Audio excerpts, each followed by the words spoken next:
Udah, maaf ya. Udah Siap, ya. Bang. Oke. Bang, kau tutup malam ya menjelang malam ini.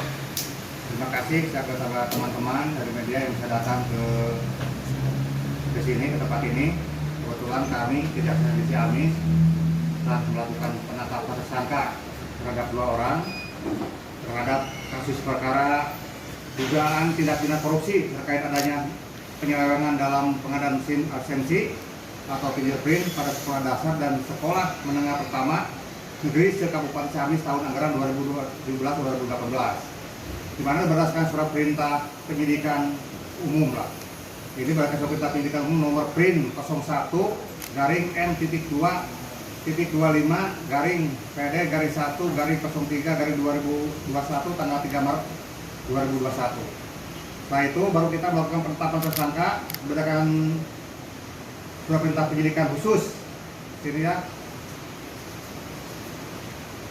tanggal 31 nomor print 01 garing M.2.25 garing PD garing 0105 tahun 2021 tanggal 31 Maret 2021 dan berdasarkan surat penetapan tersangka nomor surat B strip 04 garing M.2.25 garing PD garing titik 1 garing 05 garing 2021 tanggal 31 Mei 2021, di mana kita telah menetapkan 2 tersangka yang berinisial YSM selaku rekanan pengadaan fingerprint dan WH dia selaku sekdis pada saat itu, sekdis pendidikan dan dinas pendidikan Kabupaten Ciamis, di mana dia selaku sekdis itu. Dalam pengadaan itu dia memperkenalkan GSM kepada para UPTD dan dengan harga fingerprint sebesar 4 juta, yang mana sebelumnya harga ditawarkan pada saat itu oleh saudara YSM sebesar 2,5 juta awalnya itu ya. Selanjutnya tersangka WH minta dinaikkan menjadi 3,5 juta dan akhirnya disepakatlah dengan Mimitran di rumah makan Mergosari Bolenglan harga 4 juta dengan ketentuan kepada UPTD mendapatkan fee sebesar 1 juta per unit jika tunai dan 500.000 jika kredit. Nah, masa tunai dan kreditnya saya tidak tahu, itu usaha mereka lah, sebelum kita dalami itu kata-kata itu. Pada tanggal 23 Oktober 2017 diadakan rapat di kantor UPTD Pendidikan Kecamatan Praja Desa. Itu prosesnya itulah, di mana dijadwalkan pertemuan di kantor UPTD Raja Desa, UPTD Cisaga, UPTD Ranca, UPTD Cipaku, UPTD Cikoneng, UPTD Lumbung Awali, UPTD Banjarsari, UPTD Ciamis dengan mengundang para kepala sekolah, di mana di pertemuan tersebut dilakukan pelatihan tata cara pemasangan dan pembagian mesin absensi oleh CPJN yang punyanya rekannya itu si GSM itu. Sedangkan pembayaran dititipkan kepada para kepala UPTD dengan harga 4 juta. Padahal pada waktu itu belum ada anggarannya. Jadi anggarannya belum ada pada saat itu. Tapi didahulukan aja, jadi tahun 2018 anggarannya 2007 udah mulai di ini. Jadi pelanggaran-pelanggaran hukum lah itulah mulai awalnya itu kan. Untuk membayar pembayaran fingerprint tersebut kepala sekolah menggunakan dana talangan. Jadi bukan dana bosnya belum masuk ya. Belum masuk ke sini, dia talangan dulu. Itu yang akhirnya diganti dengan cara menggunakan dana bos tahun 2018. Jadi itu di pengadanya dulu, ada dulu, dipakai uang dulu yang ada gitu. Sedangkan anggarannya tuh tahun 2018 baru muncul itu. Ini udah mendahului itu pelanggaran hukum itu.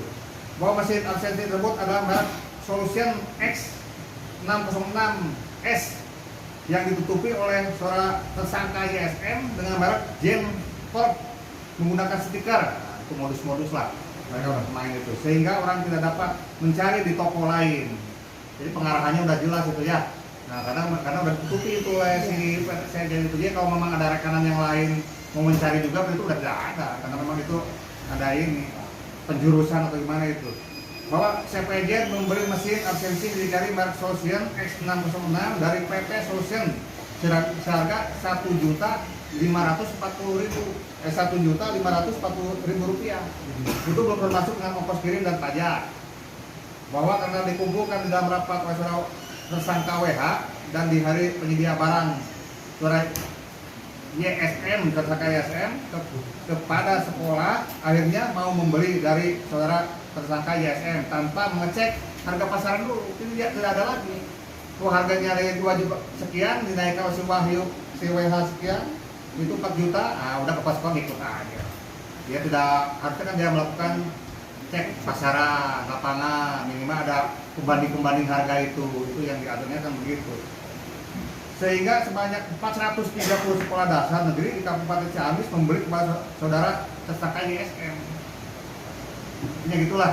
Nah, memberi itu ada markup dari pengadaan ini, di mana harga pembelian mesin fingerprint tersebut di markup sehingga mengakibatkan kerugian negara sebesar kurang lebih 804.315.000 rupiah. Itu hasil audit. Sehingga dengan dua tersangka tersebut, kedua tersangka itu kami selaku jaksa penyidik itu menerapkan pasal sangkaan primer pasal 2 ayat 1 untuk pasal 18 Undang-Undang Nomor 31 Tahun 1999 sebagaimana telah diubah dan ditambah dengan Undang-Undang Nomor 20 Tahun 2001 tentang pemberantasan tindak pidana korupsi untuk pasal 55 karena ini 2 orang ya, ayat 1 ke 1 KUHP.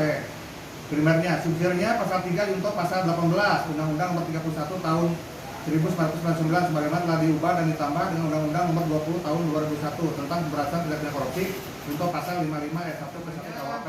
Yang pasal 2 untuk minimal 4 tahun ya.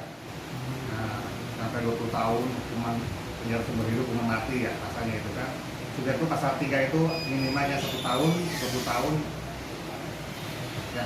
Pak, ada indikasi dinas yang lain Pak, yang menggunakan ini masih didalami ya. Nah, yang penting kan janji saya kepada teman-teman itu bulan Juli perkara itu ada kejelasan ya, alhamdulillah ya. Waktu pertama datang ke saya itu kemarin itu, rekan-rekan semua bukan menagih, yang menanyakan kapan ini. Alhamdulillah bulan Mei juga ini pada tanggal 31 Mei udah ada kejelasan, udah ada pengetahuan bahwa ini barang insya Allah naik lah. Tidak lagi hal yang macam itu. Cuma masalah penahanan seperti yang kita ketahui untuk tersangka YSM tadi kita tahan ya. Tahan selama 20 hari ke depan. Udah, tapi yang untuk tersangka WH berhubung hasil dari medis gitu kan, hasil medis itu yang ditandatangani dari dokter UPT Kabupaten Ciamis lah, Dr. Ilham Sidik, observasinya itu, kalau yang bersangkutan saat itu belum bisa dilakukan penahanan. Pak, apakah tersangka masih aktif PNS Pak? Kalau yang ini masih aktif ya. Nah, sepengetahuan saya itu kalau dia itu sekretaris dinas ya, dinas PPKAD Kabupaten Pangandaran. Untuk yang sakit tadi, untuk yang CSM itu rekanan swasta lah dia itu ya. Nantinya seperti apa Pak setelah diobservasi ke rumah sakit nantinya? Nah kita lihat hasilnya nanti. Nah kalau memang dia tidak layak untuk kita ini, ya kita ini bukan berarti ini tidak ada dipisah-pisahkan bahwa yang ini ditahan yang ini enggak, bukan. Karena alasan manusiawi juga kan kita ya. Nah, anas manusiawi itu juga ditambah dengan keterangan dokter juga bahwa yang berkompeten itu bahwa oh ini belum layak ya, kita ikuti aja. Tapi kalau memang dia udah sehat atau apa-apa ya bisa kemungkinan kita samakan aja masukan, tidak ada disparitas segala macam perbedaan ya. Artinya berarti untuk status sudah jadi tersangka ya? Udah tersangka dengan penetapan surat penetapan tadi itu. Udah setengah ini, dua-duanya udah ini.